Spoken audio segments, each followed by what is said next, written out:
Bismillahirrahmanirrahim.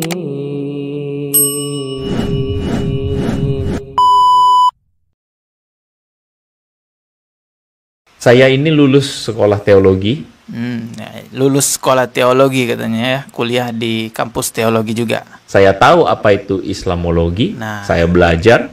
Belajar tentang Islamologi. Sekarang kita dengarkan penjelasannya. Dan di sekolah teologi tidak pernah saya mendapatkan sekolah teologi Islamologi itu menggambarkan seperti yang teman kita gambarkan ini.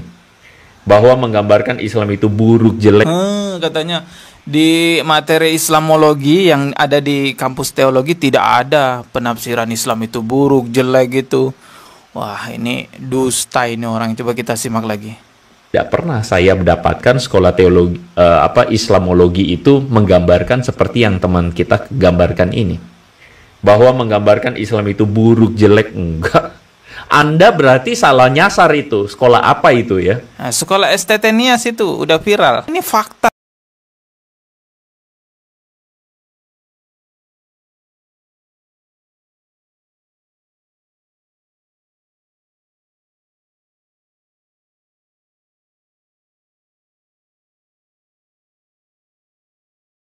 Saya terpaksa untuk naik mengudara untuk ikut memberikan tanggapan, perspektif saya sebagai orang kenal juga sebagai seorang apologet di Kristen ini, sehingga ini menjadi tanggung jawab panggilan pelayanan. Ya, oke, apa yang ingin saya komentari, yaitu saya perlihatkan dulu thumbnailnya ya. Ini thumbnail kita, saudara.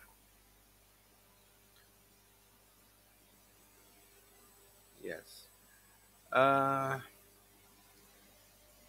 Di sebelah kiri ini kalau saudara lihat ada STT Nias.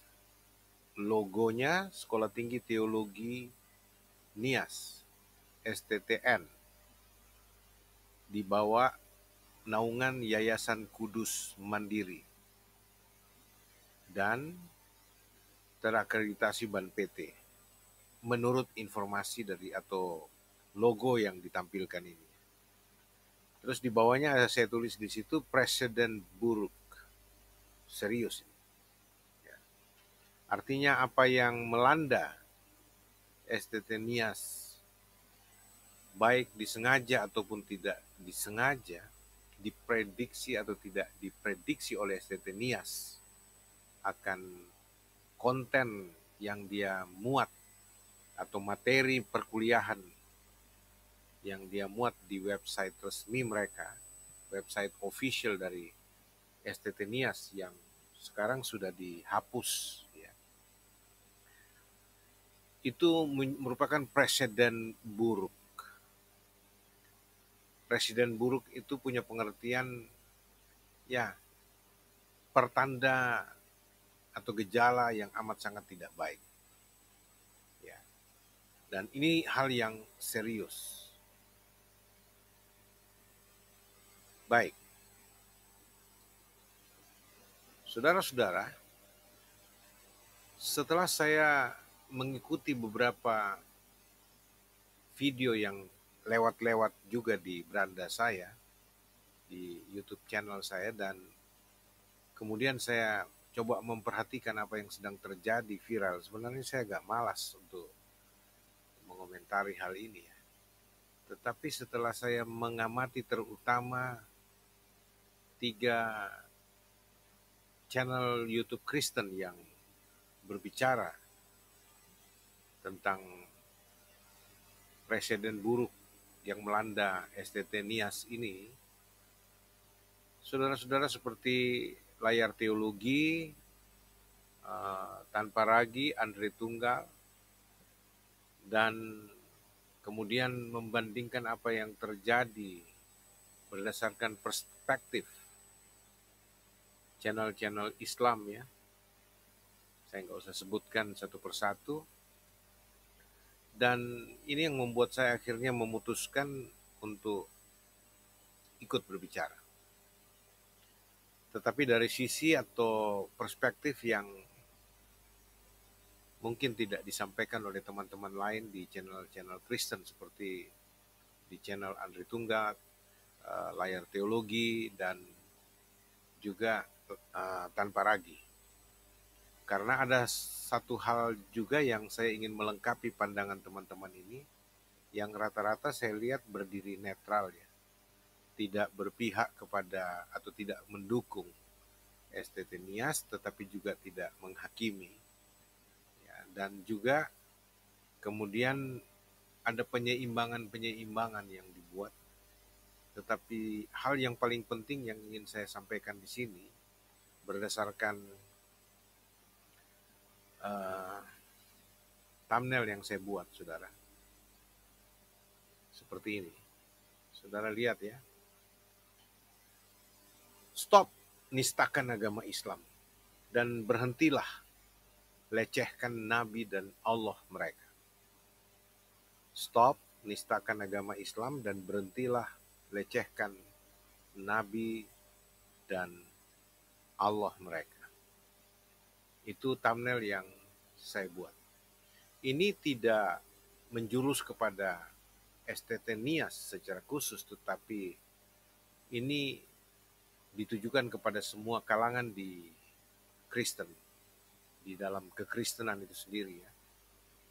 Dan kalau Anda lihat di narasi YouTube saya, deskripsi yang saya buat, jangan tiru apologet Islam dan jangan terprovokasi dengan mereka. Saya kasih tanda seru dan tanda tanya, seperti ini juga.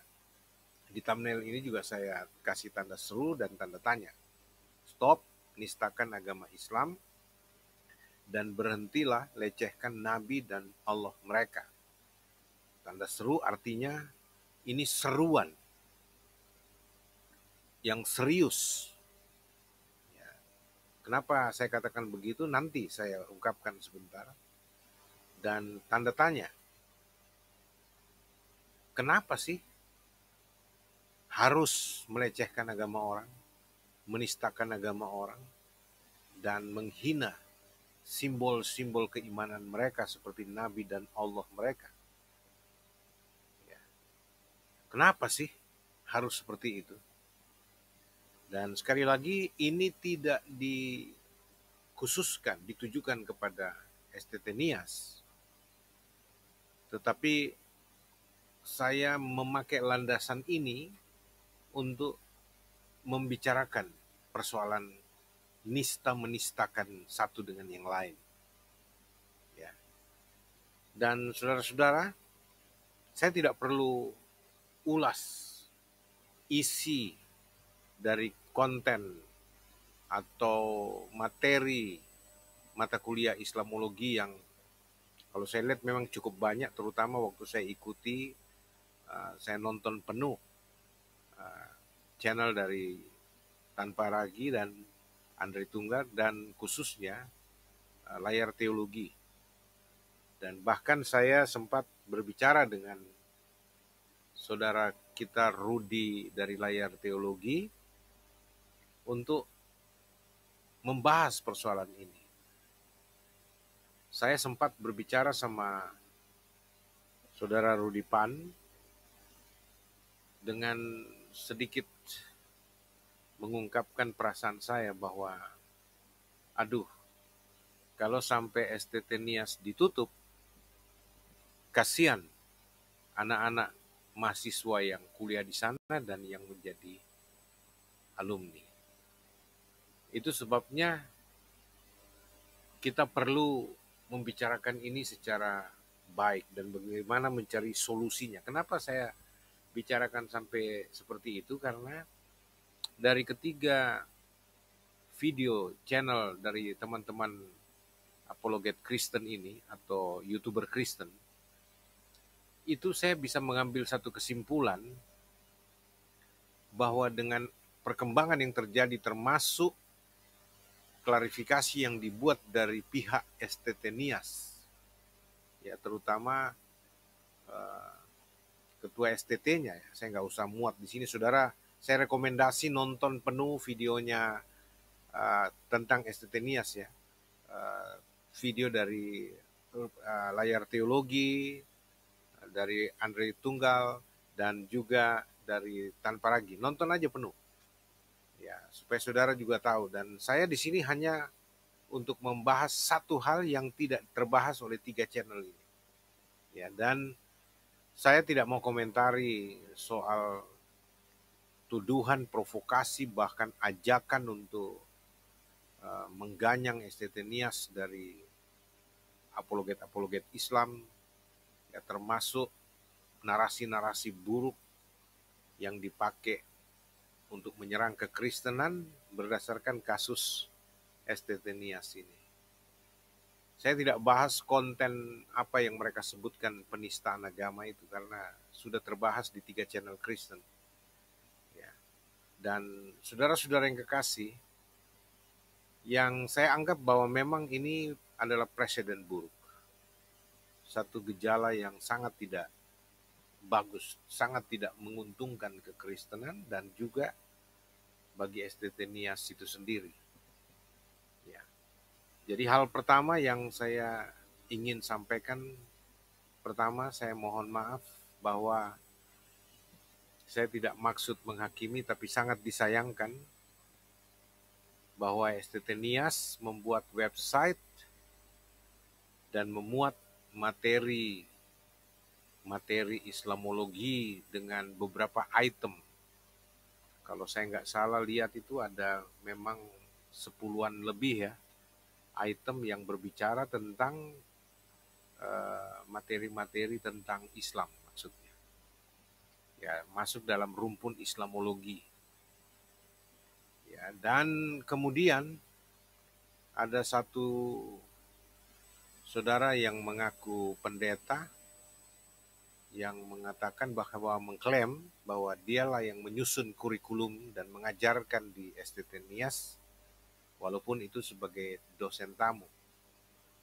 Ya, itu hak STT Nias memanggil siapapun untuk menjadi dosen tamu di STT Nias untuk membahas atau mengajarkan materi Islamologi.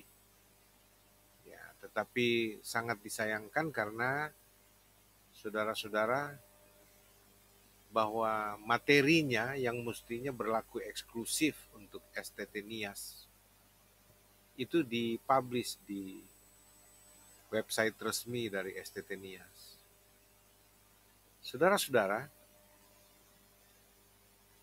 memang kalau kita bicara website, ya, kalau kita bicara website resmi dari STT Nias ini, itu karena ditaruh di website terbuka untuk umum sifatnya. Nggak bisa kita bicara, oh itu berlaku internal, nggak bisa. Kalau website itu kan memang dibuat untuk diketahui oleh umum. Dan saya sangat menyayangkan ketika kemudian ada polemik begini dan menjadi viral, itu dihapus semua yang menjadi polemik, yang kemudian materi yang diduga oleh saudara-saudara dari pihak apologet Islam yang merupakan bukti penistaan terhadap agama Islam yang dilakukan oleh STT Nias. Kenapa mesti dihapus? Itu pertanyaan saya. Sayang gitu loh. Karena kalau dihapus, itu menjadi klaim buat saudara-saudara apologet Islam sebagai bukti sah penistaan yang STT Nias lakukan. Ya.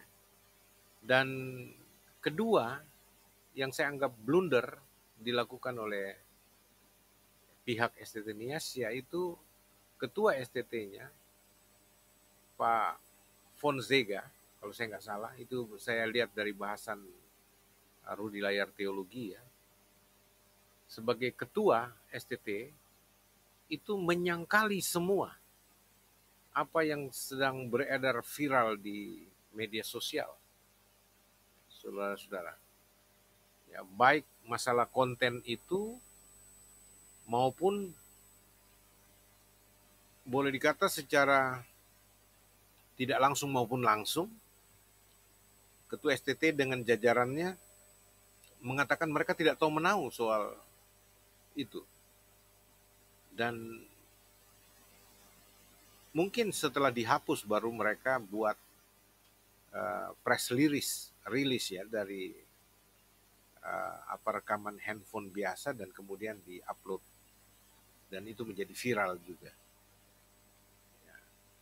Jadi bagi saya ini blunder, kenapa? Karena apalagi klarifikasi penyangkalan terhadap semua materi yang kalau secara jejak digital dibuktikan oleh Saudara Rudi layar teologi bahwa itu benar ada dan memang benar termuat seperti itu, dan itu tidak bisa disangkali karena jejak digital itu bisa dibuka, bisa ditelisik. Dan yang saya maksudnya blunder, kenapa mesti di dalam press release itu Ketua STT Pak Fonseca dan kawan-kawan jajaran pimpinan STT Nias itu mengancam untuk melaporkan pihak-pihak yang dianggap telah membuat sangat atau pihak-pihak yang